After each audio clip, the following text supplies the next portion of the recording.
औरत है वो अगर बिल्कुल आईसीयू में ही पहुंच जाएगी तो ही मतलब ये माना जाएगा कि इसकी तो तबीयत सचमुच में खराब है। नमस्कार दोस्तों, मैं हूँ उषा हरियाणा से। कैसे हो आप सब? उम्मीद करती हूँ आप मस्त होंगे, स्वस्थ होंगे और व्यस्त होंगे, क्योंकि जो व्यस्त है वही तो स्वस्थ है। ये लाइन आज काफी दिनों बाद बोलने को मिली है और व्लॉग डाले भी आप सभी को पता है कि काफी दिन हो गए हैं, लेकिन आज लेटे लेटे मतलब लेटी हुई थी घर के जरूरी काम निपटा करके, तो एक मतलब रील आई मेरे सामने जो कि लगा कि मुझसे जुड़ी हुई है। इंस्टा पे रील देख रही थी तो लगा ये बात मुझसे जुड़ी हुई है और काफी लेडीजों से जुड़ी हुई है, हम जैसी गृहिणियों से, जो कि मतलब सबके साथ होता है ये। तो मैंने सोचा चलो तबीयत तो ठीक नहीं है लेकिन आप लोगों से थोड़ी सी बातें कर ली जाए, काफी दिन हो गए आप लोगों से बातें किए हुए इसी टॉपिक पर। तो जैसे मैंने आपको कुछ दिन पहले बताया था कि मेरी तबीयत ठीक नहीं है और जब भी सर्दियां स्टार्ट होती है तो मुझे दर्द होता है पेट में, यहाँ पर पेट पे और कमर में, और 1-1.5 महीने तक ये दर्द रहता है। कितनी भी दवाइयां खा लूं ये दवाई खाने से जाता नहीं है। तो इस बार मैंने ये सोचा था कि मैं इस बार दवाइयां नहीं लूंगी बिल्कुल भी, और अपने घरेलू जो उपचार होंगे, जैसे कि जिससे मुझे लगता है कि ये दर्द ज्यादा होता है, जैसे कि तेल की चीज नहीं खाना, चाय कम पीना, और मतलब ये सब मैं उपचार करूंगी और अपना आराम करूंगी, तो शायद मुझे दवा लेने की जरूरत भी ना पड़ेगी और मैं ठीक हो जाऊंगी जल्दी। तो इसीलिए मैंने दवाई नहीं ली थी, क्योंकि मुझे पता है कि 4-5 सर्दियां बीत चुकी है, हर सर्दियों में होता है और दवाइयों से ठीक नहीं होता है, इसलिए मैंने दवाई नहीं ली थी। और बीच में जैसे कि शादी आ गई थी, मेरी फ्रेंड है, बेस्ट फ्रेंड थी, जैसा कि मैंने आपके साथ व्लॉग शेयर किया था, उसके भाई की शादी थी, जिस शादी का मुझे काफी दिन का इंतजार था। और उस शादी का इंतजार इसलिए था क्योंकि मुझे मेरी दोस्त से मिलना था, अपनी फ्रेंड से मिलना था, अपनी बेस्ट फ्रेंड के साथ मुझे कुछ समय बिताना था, इसलिए मुझे बहुत ज्यादा इंतजार था इस शादी का। मुझे ये नहीं पता था कि ये शादी आएगी तब तक मेरी तबीयत खराब हो जाएगी। तो मेरी बात पहले उस इंस्टा रील की बात कर लेती हूँ, जिसमें कि 3-4 बहुएं जो हैं वो डांस कर रही हैं और एक औरत उनमें से बोल रही है कि इस बहू को मतलब देखो, इसका कुछ समझ में नहीं आता है कि इसके मतलब पैरों में इतना दर्द रहता है कि इसने कोई भी डॉक्टर नहीं छोड़ा है दवाई लेने से, और लड़के को इतना परेशान करके रखा है कि मतलब हमेशा उसको मतलब डॉक्टर के पास लेके जाती है, दवाइयां लेके आती है और हमेशा परेशान रहती है। लेकिन अब ये 2-2 गानों पे, 2-2 सॉन्ग पे एक साथ डांस कर रही है, अब इसको कुछ नहीं हो रहा है। तो वही रील मेरे सामने आई तो मुझे लगा कुछ अपने ऊपर ये बात और बाकी महिलाओं के साथ भी ये बात होती है। जैसे कि मान लो हमारी तबीयत खराब है, हम गृहिणियों की, और तभी काम ना करके, अगर घर का काम ना करके हम कुछ भी मतलब अपने शौक के लिए कर लेते हैं। मान लो हम बेड पर देखकर रील ही देख रहे हैं और हम थोड़ा सा हंस दिए हैं, या फिर हमने सोचा है कि हमारी तबीयत खराब नहीं है, हम किसी को कॉल कर लेते हैं जिससे हमारा मन हल्का होता है, जिससे बात करके हमको अच्छा लगता है। हमारी मम्मी हो सकती है, हमारी दोस्त हो सकती है, कोई भी हो सकती है उनमें से। तो मतलब काफी लोग कैसे बोल देते हैं, घर वाले भी नहीं बोलते हैं तो बाहर वाले भी बोल देते हैं कि अब तो इसकी तबीयत खराब नहीं हो रही, अब तो ये बहुत अच्छे से हंस रही है, बोल रही है।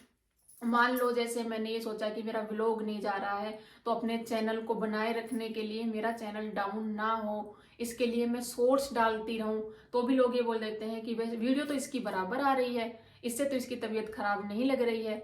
और दूसरी बात, जैसे शादी से आने के बाद मैंने जैसे ये बताया ना, जैसे किसी को भी मैंने ये कहा कि मेरी तबीयत ठीक नहीं है, तो मतलब 2-3 जगह से मुझे यही सुनने को मिला कि जब शादी में सज रही थी, सिंगर रही थी, जब घूम रही थी, हंस रही थी, बोल रही थी, तब तो तेरी तबीयत खराब नहीं हुई, तब तो तू अच्छे से फिट लग रही थी।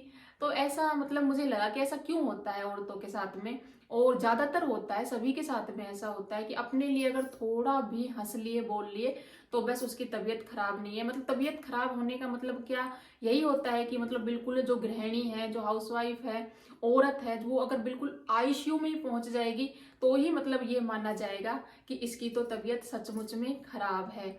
अब ऐसा होता है कि घर का काम हम हमेशा करते हैं और परमानेंट वही काम करते हैं, तो हमें भी कुछ अलग चाहिए होता है।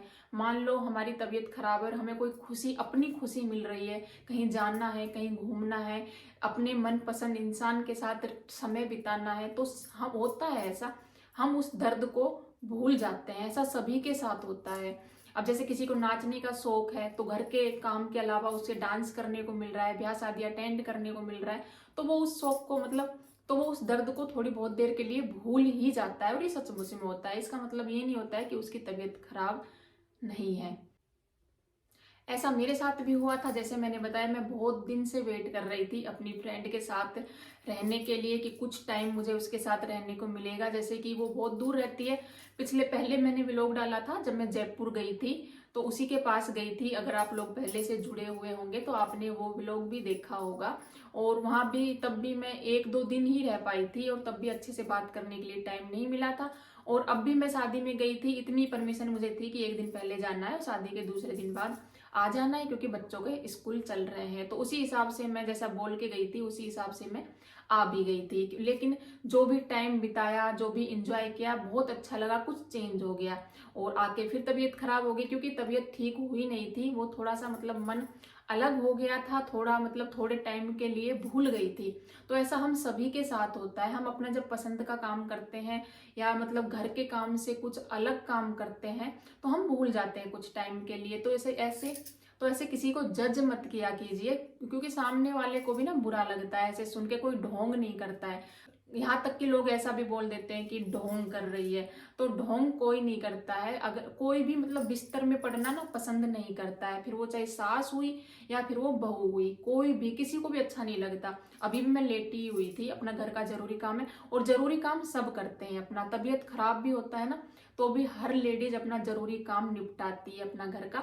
लेकिन मन ठीक नहीं होता है तो हम एक्स्ट्रा काम नहीं कर पाते हैं। अब जैसे कि मेरी तबीयत खराब है, लेकिन मैं घर के जरूरी काम कर रही हूँ, लेट कर रही हूँ या टाइम पे कर रही हूँ, कैसे भी कर रही हूँ, या बैठ के कर रही हूँ या फिर खड़ी होके कर रही हूँ, लेकिन मैं अपने जरूरी काम निपटा रही हूँ। किसी से कहने के लिए तो नहीं जा रहे हैं कि हमारा काम कर दे। लेकिन हाँ, मैं व्लॉग नहीं बना पा रही हूँ, क्योंकि जब एक्स्ट्रा काम कुछ करते हैं तो उसके लिए मन चाहिए होता है। कि हमारा मन अच्छा होता है ना, तभी हमारा कुछ अलग काम करने का मन करता है। लेकिन मन अच्छा नहीं होता है तो कुछ भी करने का, फालतू काम करने का मन नहीं होता है। तो फिर वही है कि अपना काम करो, और इसी बीच में अगर कुछ अलग काम आ जाता है तो वो मतलब हमारा मन कर जाता है करने के लिए। फिर अब लोगों की नज़र में और खुद की ज़िंदगी में एक फ़र्क बता देते हैं। अब जैसे मैं वीडियो बनाने के लिए आई, आपसे बात करने के लिए आई, तो मैं अपना हुलिया थोड़ा सा ठीक करके आई, जिससे शायद आपको ये नहीं लग रहा हो कि मेरी तबीयत ठीक नहीं है।